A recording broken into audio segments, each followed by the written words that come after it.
오늘은 청년주의를 맞아서 이건원 목사님 나오셔서 말씀 선포해 주실 텐데, 말씀을 전하실 때 우리 가운데 주님의 은혜가 함께 하시기를 빕니다. 오늘 함께 읽으신 출애굽기 본문을 먼저 보겠습니다. 주목해야 할 장소가 한 장소가 나옵니다. 바로 르비딤이라는 장소입니다. 히브리어로 르비딤은 휴식처, 쉴만한 곳이라는 아주 따뜻한 뜻을 가지고 있습니다. 이스라엘 백성들이 이집트에서 탈출하여 하나님의 구름 기둥을 따라 이곳 르비딤에 도착했을 때 그들에게는 큰 설렘과 큰 기대가 있었을 것입니다. 이제는 고단한 광야길을 좀 멈추고 잠시나마 쉬어갈 수 있겠구나라는 그 생각이 르비딤에 도착했을 때 들었을 것입니다. 하지만 르비딤에 도착한 이스라엘 백성들의 현실은 아주 가혹했습니다. 이름은 휴식처 르비딤이라고 지어져 있는 장소였는데 정작 그곳에는 생존에 가장 필수적인 물이 없었습니다. 가장 편안해야 할 이름의 장소에서 가장 처절한 생존의 위협을 마주하게 된 것입니다. 이것이 우리 인생의 모습과 참 닮아 있는 것 같습니다. 우리는 늘 무언가 성취하면 안식하고 평안할 줄 알았습니다. 대학만 가면, 취업만 하면, 혹은 자녀를 다 키우고 나면 안정을 찾으면 쉴 수 있을 줄 알고 살아갑니다. 하지만 매 순간 경험하는 것은 막상 도착한 그곳에는 또 다른 갈증이 마주하고 있는 것입니다. 우리는 이처럼 모두 이름뿐인 르비딤 위를 걷고 있는 나그네들과 같습니다. 탈무드에는 이런 우리의 실존을 보여주는 지혜로운 이야기가 하나가 나옵니다. 인생이라는 긴 여행을 떠나는 한 사람과 그의 세 친구 이야기입니다. 이 이야기의 주인공인 그 여행자는 긴 여행을 하다가 광야를 마주합니다. 그 광야는 피해갈 수 없이 반드시 지나갈 수밖에 없는 곳이었습니다. 그렇게 뜨겁고 목마른 광야가 나타났을 때 평소에 가장 가깝게 여겼던 첫 번째 친구가 광야의 입구에서 작별하게 됩니다.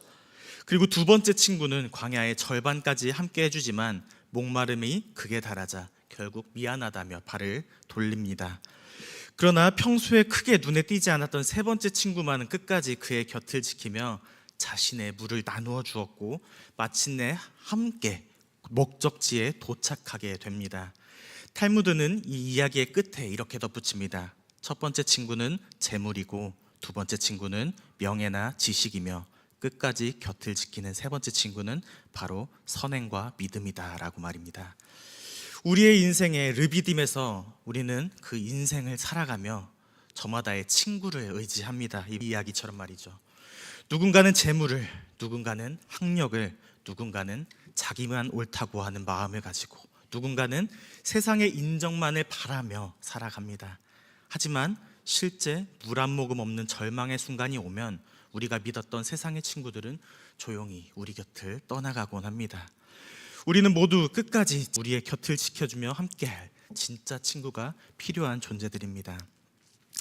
르비딤에 도착한 이스라엘 백성들은 극심한 갈증을 느꼈습니다. 이집트를 탈출하고 르비딤이라는 곳에 도착했을 때 그곳은 그들의 바램과는 달리 물을 찾아볼 수 없었기에 그들의 갈증은 더욱 심했을 것입니다. 사람은 기다리고 기다리던 것이 점점 더 가까워지면 마음이 더욱더 급해지기 때문입니다. 이처럼 인생의 목마름이 찾아왔을 때 사람 안에 진짜 본성이 드러나게 됩니다. 먼저 읽은 출애굽기 12장 2절 말씀은 백성들이 모세와 하나님께 대들었다라고 기록합니다. 여기서 대들다라는 것에 해당하는 히브리어 리브는 단순한 말다툼이 아닙니다. 이것은 고대 근동 지방에서 법정 소송 용어로서 사용되기도 했던 말입니다. 대들었다라는 말입니다. 이스라엘은 지금 하나님을 피고석에 앉혀 몰아세우고 소송을 제기하며 따지고 있는 것입니다. 주님께서 우리 가운데 계시는가 안 계시는가 라고 묻는 그 7절의 질문은 단순한 궁금증이 아니라 자신들을 이집트의 노예 생활에서 끊어내시고 가나안 땅으로, 살기 좋은 가나안 땅으로 인도하시는 하나님의 신실하심에 대해 완전히 뒤돌아서는 고발이고 의심이었습니다. 이처럼 인간은 결핍이 찾아오면 본능적으로 누구를 탓하게 됩니다. 이웃을 탓하고 시대를 탓하고 결국은 하나님을 탓하게 됩니다. 왜 나를 이곳으로 데리고 왔느냐 하며 자신을 건져내어 구원해 주신 하나님께 감사한 마음은 어디 간지 모르게 지금의 힘든 현실만을 바라보며 분노를 쏟아내는 것이 인간, 우리의 모습입니다. 그러나 그 원망과 쏟아내는 그 원망과 분노는 우리의 목마름을, 갈증을 해결해 주지 못합니다. 오히려 영혼을 더 메마르게 이끌어갈 뿐입니다. 오늘 함께 읽은 요한복음 4장의 말씀에서 이처럼 점점 더 메말라만 가던 사람이 등장합니다. 사마리아 여인이었습니다. 예수님께서 사마리아의 수가라는 마을을 지나가시다가 잠시 쉬어가시기 위해 우물가에 앉으셨습니다. 제자들은 먹을 것을 사러 잠시 마을로 들어갔고 예수님은 그때 물을 뜨기 위해 온 사마리아 여인을 만나게 됩니다. 그리고 그 여인에게 예수님께서 목마르니 물을 좀 달라라고 하지만 그 여인은 당신은 유대 사람인데 어찌 사마리아인인 나에게 물을 달라고 하느냐고 다소 퉁명스럽게 대답합니다. 그런 사마리아 여인에게 예수님은 우물은 깊고 나에게 두레박도 없지만 너에게 영원히 목마르지 않을 생수를 주겠다라고 말씀하십니다. 예수님께서 말씀하신 생수는 사마리아 여인이 생각하는 그 생수가 아니었습니다. 말씀에서 사마리아 여인에 대한 설명은 남편 5을 지나왔고 사람들이 거의 없는 가장 뜨거운 정오 시간에 홀로 우물가에 마실 물을 기르러 왔다라고 설명합니다. 예수님께서는 당시 남성 우선주의의 사회 분위기에서였건 혹은 이 여인의 개인적인 윤리적 실수였건 그 여인의 삶에서 채워지지 않는 것들, 그러면서 삶이 뜻대로 풀리지 않고 점점 더 메말라만 가던 그의 현실의 상황을 아시고 말씀하셨던 것입니다. 이 사마리아인 역시 앞선 탈무드의 이야기처럼 자신의 삶을 지탱해 줄 친구를 찾아 헤매고 있었던 것입니다. 예수님은 그 여인의 수치를 들춰내고 싶어서 그렇게 말씀하셨던 것이 아닙니다. 그녀가 평생 붙들고 있던 세상의 대안들, 당시 사회적 분위기 속에서 자신을 사회적 존재로 끄집어내어 줄 수 있는, 나아갈 수 있도록 하는 그 지나쳐온 남편들이 될 수도 있고 그 여인의 당장의 목마름을 해결해 줄 그 물 한 컵일 수도 있는 그 대안들로 상징되는 그녀가 들고 있는 그 물동이가 결코 영원한 생수를 줄 수 없음을 스스로 깨닫게 하시며 참된 생수가 어디서 오는지 가르쳐 주고자 하셨습니다. 그리스도 메시아를 기다리고 있다고 말하는 그에게 예수님은 너에게 말하고 있는 내가 그다, 에고 에이미라고 말씀하십니다. 그가 찾아 헤매던 것들은 삶의 진짜 친구가 될 수 없다고 말씀해 주시고 내가 그 진짜 친구가 될 수 있다라고 말씀해 주신 겁니다. 그렇다면 예수님께서 말씀하신 그 영원한 생수를 물을 기를 두레박도 없이 그 깊은 우물에서 어떻게 주시겠다고 말씀하셨던 것일까요? 다시 앞선 출애굽기의 말씀으로 돌아와 보면 하나님은 원망하는 백성들을 벌하시고 심판하시는 대신 전혀 다른 길을 선택하셨습니다. 하나님은 모세에게 말씀하시며 내가 호렙산 바위 위에 서 있을 테니 그 바위를 쳐라라고 명령하십니다. 하나님은 원망하는 백성들을 심판하실 수도 있지만 전혀 다른 길을 선택하신 것입니다. 바위를 치라고 말씀하신 것이죠. 구약 전반에서는 하나님의 변치 않으시고 흔들림 없으시고 보호하신다는 의미로서 그 상징으로서 바위, 반석이라는 말을 사용합니다. 이러한 의미를 모세에게 하신 바위를 치라라는 이 말씀에 대입을 해보자면 하나님은 자신에게 원망하고 분노하는 적반하장의 이스라엘 백성들을 치시는 대신에 흔들림 없이 변치 않으시며 이스라엘 백성들을 곁에서 보호하시는 본인을 치라고 말씀하신 것입니다. 이러한 해석을 신약성경 고린도전서 10장 4절 말씀에서 사도 바울은 이렇게 고백합니다. 그 바위는 그리스도였습니다 라고 말이죠. 그리고 그 바위가 깨질 때 비로소 생수가 터져 나왔습니다. 이스라엘 백성들은 그 생수를 거저받은 것입니다. 그저 때를 쓰며 물을 달라고 했더니 물을 주신 것입니다. 그런데 사실 거저받은 것이 아니고 하나님 스스로를 치시며 스스로를 내어 주신 것입니다. 그들에게 책임을 묻지 않으시고요. 그리고 사도 바울은 오늘 읽은 로마서 5장 말씀에서 이 반석에서 생수가 나오고 영원히 목마르지 않는 생수를 주겠다고 하신 이 일들의 실체를 고백하며 선포합니다. 우리가 아직 죄인이었을 때 그리스도께서 우리를 위하여 죽으셨습니다. 이리하여 하나님께서는 우리들에 대한 자기의 사랑을 실증하셨습니다 라고 말이죠. 이 말씀은 우리가 하나님께 사랑받을 만한 자격이 있을 때 사랑받은 것이 아니라는 것입니다. 우리가 무리바, 마사에서 하나님을 원망하고 있을 때, 우리가 사마리아 수가의 여인처럼 세상의 우물가에서 방황하고 있을 때, 우리의 삶이라는 광야 속에서 쓰러지고 좌절하고 무너져 내리고 있을 때 하나님 스스로를 깨뜨리심으로 반석이신 예수 그리스도를 십자가에서 깨뜨리시고 피 흘리심으로 우리에게 생명을, 생수를 공급해 주신 것입니다. 하나님은 자기 희생으로 사랑을 증명하여 보여주신 것입니다. 이 깨어진 하나님의 신비를 가장 깊이 통찰한 신학자가 바로 희망의 신학자라고 불리는 위르겐 몰트만입니다. 그의 신학은 제2차 세계대전이라는 거대한 광야에서 시작되었습니다.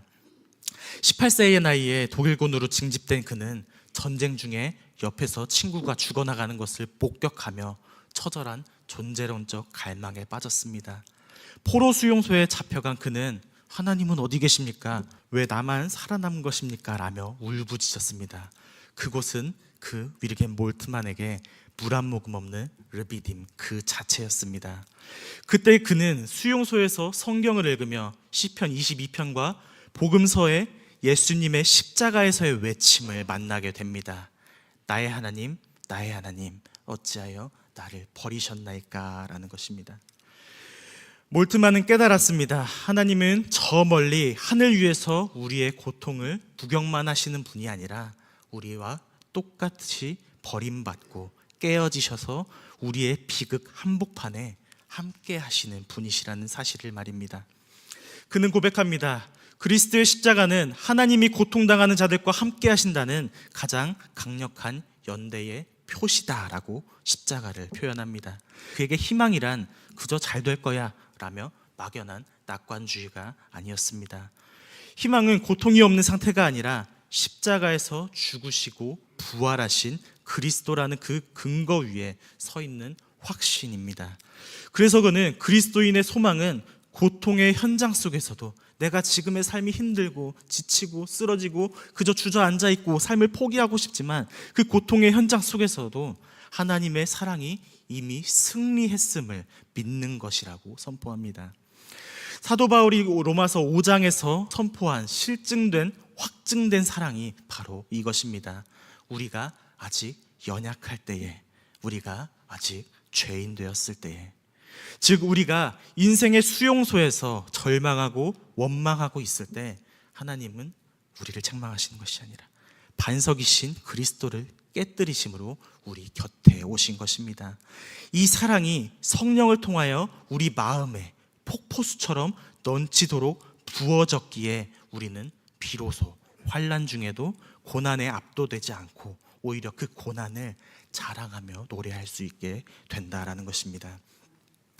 로마서 4장에 예수님을 만난 사마리아 여인의 모습을 볼까요? 오늘 본문 28절에 이렇게 기록합니다. 여자가 물동이를 버려두고 동네로 들어가서. 이 짧은 문장은 그녀의 인생의 가장 극적인 전환점을 보여줍니다. 그녀에게 물동이는 단순한 그릇이 아니었습니다. 타인의 시선을 피해 정오 뙤약볕 아래서라도 물을 길어야만 살 수 있었던 치열한 생존의 수단이었고, 동시에 채워지지 않는 결핍을 채우려 했었던 고단한 삶의 무게들이었습니다. 그러나 영원히 목마르지 않는 생수이신 예수 그리스도를 대면하게 되자 그토록 소중히 붙들고 있던 물동이가 더 이상 그녀의 삶을 지배하지 못하게 되었습니다. 진짜 생수를 만난 순간 물을 담는 도구에 불과했던 물동이는 그 의미를 잃어버리게 된 것입니다. 오늘 우리 모두가 손에 꽉 쥐고 있는 물동이는 무엇인가요? 누군가에게는 그것이 남들보다 뒤처지면 안 된다라는 불안감일 수 있고, 누군가에게는 내가 이만큼 일구어냈다라는 자기 증명의 업적일 수 있습니다. 그러나 하나님보다 앞서 있는 그 모든 대안들은 우리의 공허함을 채울 수 없고 영혼을 더욱 목마르게 이끌어갈 뿐입니다. 예수님께서 오늘 우리에게 말씀하십니다. 우리를 일시적으로만 만족시킬 뿐 결국 다시 목마르게 할 그 무거운 물동이들을 이제는 그만 내려놓으라고 말입니다. 그리고 이제는 그 도구가 아니라 이 세상의 대안들이 아니라 생명의 근원이신 당신 곁으로 오라고 우리를 또한 부르시는 것입니다. 그리고 오늘 요한복음 본문을 다시 보면 예수님을 만난 여인이 물동이를 버려두고 혼자 우물가에 앉아 생수의 기쁨을 만끽하며 이야기가 마무리되지 않습니다. 그녀는 즉시 자기가 살던 동네로 뛰어 들어갔습니다. 그동안 사람들의 시선이 무서워 정오에만 물을 기르러 다녔던 그녀가 이제는 스스로 사람들을 찾아가 외치는 것입니다. 와서 보십시오랍니다. 내가 만난 예수, 내 갈증을 해결하신 그분의 사랑을 결코 나 혼자만의 것으로 가두어 둘 수가 없었기 때문입니다. 이 생수는 나를 채우고 흘러 넘쳐 반드시 내 곁에 있는 이웃들에게로 향하게 되어 있습니다. 성령께서 우리 마음에 사랑을 부어주셨다는 말씀의 의미가 이것입니다. 우리가 하나님과 맺은 깊은 사랑의 관계는 우리 곁에 있는 신앙의 동료들을 향한 사랑으로 이어질 수밖에 없는 것입니다. 성령께서 넘치도록 부어주셨기 때문입니다. 교회는 각자 자기의 생수만 챙겨 룰루랄라 떠나는 곳이 아닙니다. 교회는 광야길에서 지쳐버린 나그네들에게 우리에게 넘쳐 흐르는 생수를 전해줄 수 있어야 하는 곳입니다. 내가 마신 생수가 내 곁에서 신음하는 지체의 갈증을 또한 적셔줄 때 우리 안에 있는 시기, 질투, 미움 그것들은 사라질 수밖에 없습니다. 우리는 비로소 우리를 끝까지 포기하지 않으시는 진짜 친구 예수 그리스도의 사랑을 공동체 안에서 그제서야 풍성히 누릴 수가 있게 되는 것입니다. 잠시 우리 청년들이 이제 앞으로 나와서 친구여 함께 노래해라는 제목의 찬양을 합니다. 이 찬양의 가사의 고백은 이렇습니다. 우리 모두 영원한 집 하나님 나라를 바라보며 이곳 광야에서 함께 나아가는 사람들입니다. 그런데 그 길을 나만 살기 위해 혼자 가지 않으려 한다라고 오늘 청년들이 찬양으로 고백합니다. 왜 이런 고백이 가능할까요? 우리가 아직 연약할 때에 우리 모두를 주님께서 십자가의 희생으로 사랑으로 불러주셨기에 그 사랑을 우리가 아직 주님을 알지 못하고 광야 가운데서 더 낮은 곳, 더 깊은 어려움 가운데 있는 이들과 함께 나누기를 주님께서 바라시기 때문에 그러한 고백이 터져 나올 수밖에 없는 것입니다. 우리 청년들 참 치열한 세상 가운데 살아가고 있습니다. 그 가운데 이러한 찬양을 준비하는 모습을 보고 있자니 참 불안불안하기도 했지만 참 고맙다라는 생각이 들었습니다. 그러면서 이 찬양의 고백이 주님께 받은 사랑을 나만 가지고 있는 것이 아니라 함께 노래 부르며 함께 즐겁게 나아가자라는 이 찬양의 고백이 우리 고백 청년들의 삶이 돼요. 또 청년들이 될 우리 교회 청소년부 아이들 그리고 어린이들의 고백이 돼요. 예수님의 십자가 사랑을 믿고 고백하고 전하며 살아가는 삶이 그 삶이 날마다 주님께서 주시는 생수가 기쁨과 감사가 넘쳐나는 삶이 되기를 간절히 소망하게 되었습니다. 우리가 강해졌을 때 우리의 물동이를 가득 채웠을 때 혹은 르비딤과 같은 안식처에 완벽하게 안착했을 때 비로소 하나님의 사랑을 받을 자격이 생기는 것이 아닙니다. 이스라엘 백성이 하나님을 원망하며 가장 추한 모습으로 무너져 내릴 때 사마리아 여인이 타인의 시선을 피해 고립된 정오의 우물가에 홀로 서 있을 때, 즉 우리가 가장 약하고 비참할 때 하나님은 우리를 내치시는 것이 아니라 포기하시는 것이 아니라 버리시는 것이 아니라 그분의 사랑을 직접 자신을 깨뜨리시면서 보여주신 것입니다. 우리가 아직 연약하여 스스로를 구원할 힘조차 없을 때 하나님은 반석이신 그리스도를 깨뜨리심으로 우리에게 생명의 물을 부어 주셨습니다. 이제 그 생명의 물이신 예수 그리스도의 사랑으로 우리의 삶을 가득 채우고 그 사랑을 흘려 보낼 수 있는 우리 모두가 될 수 있기를 간절히 소망합니다. 특별히 풍성하고 가득 찬 듯하지만 가장 공허한 모습인 그 세상을 살아가야 할 우리 청년들과 다음 세대들을 주님의 사랑으로 가득 채워줄 수 있는 우리 고백 공동체 교우분들이 다 되어지시기를 간절히 소망하고 부탁을 드립니다. 이 말씀을 잠시 기억하시면서 말씀을 묵상하시도록 하겠습니다.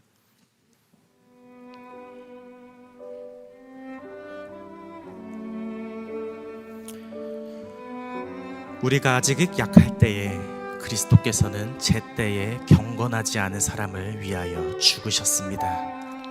우리가 아직 죄인이었을 때에 그리스도께서 우리를 위하여 죽으셨습니다. 이리하여 하나님께서는 우리들에 대한 자기의 사랑을 실증하셨습니다.